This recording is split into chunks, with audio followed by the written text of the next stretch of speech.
Kindred Spirits. Welcome to a few days of chores here at the apartment homestead.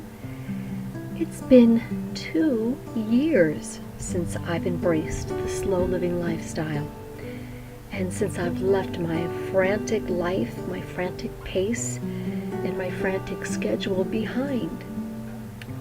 Well, it seems that this transition to a calmer, saner existence is taking a lot longer than I expected.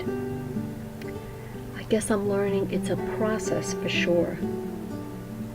But there's joy in the journey, and there's a comfort that surrounds you all the way.